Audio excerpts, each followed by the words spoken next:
Remi, let's talk about China's development. It certainly has come at a rapid pace, to say the least. What do you see as the most notable achievement, and in what sectors or areas? Well, definitely, when you look at the recent history and the political economy of China, you have to be impressed by the growth and economic growth of a country that was fairly, underdeveloped by other international standards 5 or 6 decades ago, and now he's a powerhouse industrially, and has as a result, a larger space on international relations.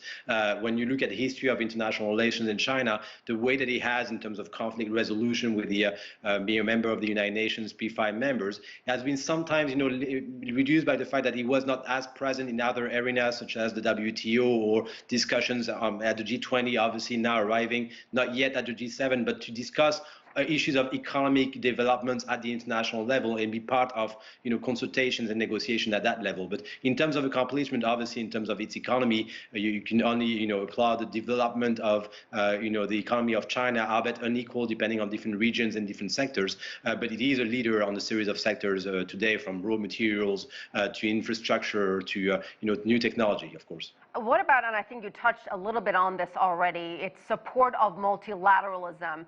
It's diplomacy on world stage. How much, in your opinion, has that evolved, especially in recent years?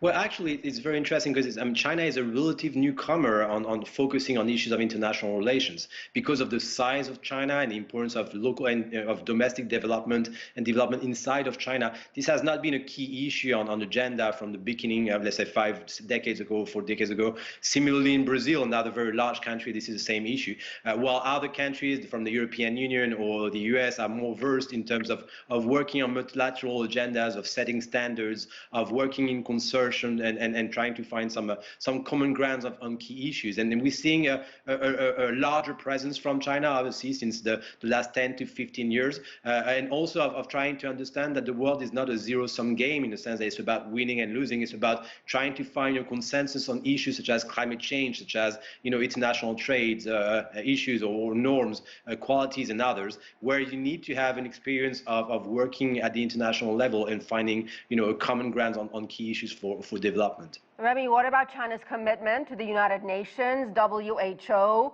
peacekeeping efforts? You mentioned WTO, I'll mention Belt and Road, which we should be honest here. These initiatives and China's involvement, China's rise, if you will, haven't always been seen in the same positive light in the Western world. I mean, we saw how, China was a big focus of discussion, seen as a challenge among G7 and NATO allies.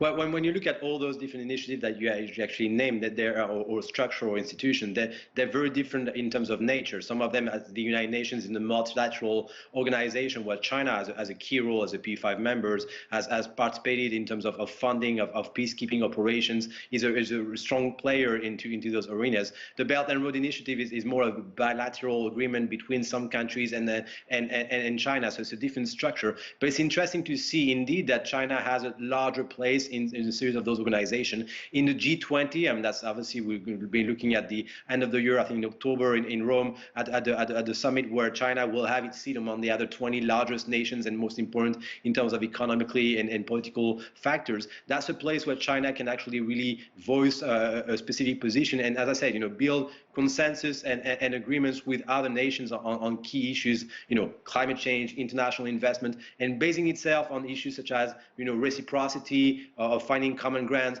And it takes some time to understand and to work towards, having this experience in terms of building diplomatic ties with a series of other countries. And China has definitely its word to say on that. And I have to ask you about the future of U.S.-China relations. Where do you see that heading?